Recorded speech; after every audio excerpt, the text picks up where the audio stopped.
South African voters are casting their ballots Wednesday in a historic national election 25 years after the end of apartheid that could present the biggest challenge yet to the long-ruling African National Congress. While many voters in the nation's economic hub say they are conflicted about their choice, many also say they cherish the chance to participate in Africa's most mature democracy. VOA's Anita Powell reports from Johannesburg. Finished now. A historic day as South Africa holds its 6th parliamentary elections since the nation ended apartheid in 1994. And for the 6th time in a row, the ruling African National Congress is expected to win and retain power. But corruption scandals and the sluggish economy have tainted the ANC's image and led some voters to defect to opposition parties like the Democratic Alliance and the Economic Freedom Fighters. In South Africa's economic hub, some younger voters say they struggled to choose. It felt exciting and a bit challenging because of the different parties that are there, but I was very much excited to exercise my rights today. Other voters, like longtime ANC supporter Bobby Madhav, said the choice was simple. Pretty easy. There's only one party that we grew up with in the struggle, and we hope that they do the right thing going forward. South African journalist Musi Mogotlane said the next government has a big job on its hands. The main problem South Africa has to deal with first is fighting the demon we call corruption within our government structures. If we can deal with that and we're able to make sure that the money that the fiscus has is distributed equitably within society to improve their lives and to make sure that those who are responsible for corruption are punished and are punished severely, then there is a direction that South Africa can take for the improvement of everyone else's life.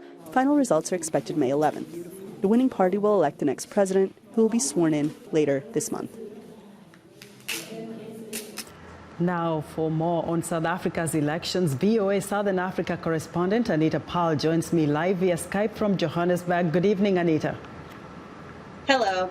Now, you've visited a couple of polling stations this morning. What are the voters telling you?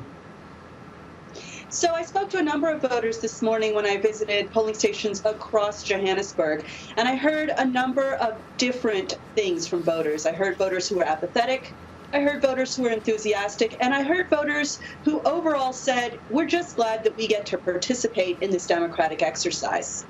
Now, Anita, what is different about these elections, which is being called historic, and especially when you think about the young voters who were not eligible to vote in the last elections? So what is important about this election is that the cloud, or let's just say stink, of corruption hangs over all of the political parties, or most of the political parties participating in this exercise. And that has led to pretty much universal voter disgust. And as you mentioned, that has led 6 million young voters to just not register for this poll because they feel apathetic or they feel disgusted or they feel left out. So that is what's different. And this could translate into a loss of votes. Not a loss, absolutely, but a loss of votes for the powerful African National Congress. So, Anita, when you listen to South Africans generally, what do they want to see change after the new leader comes in? To a man and woman, South Africans have told me, and this is in the last few months reporting in the run-up to this election, they've told me that they want to see an end to corruption. They want to see justice. They want to see those who've been accused of corruption punished, or rather have their day in court and then maybe punished if it's appropriate. They want to see an improvement in their way of life. As I've reported, in South Africa, we've had problems with the power system. We've had rolling blackouts because the state-owned utility has not been able to meet demand. These are a number of things that pretty much every voter across this land would like to see improved. Any issues today with the voting? So I just read the latest report from the Electoral Commission. They said voting is going smoothly and steadily. Right now it's about 6:30 in the evening, and we have 2.5 hours left of voting. So far they've reported no major problems. There have been some hiccups in some rural areas. There have been some issues with a supply of ballot papers in a few isolated polling stations. But overall, the Electoral Commission has said that it's gone smoothly and steadily. Anita, many thanks. VOA's Anita Powell reporting live via Skype from Johannesburg.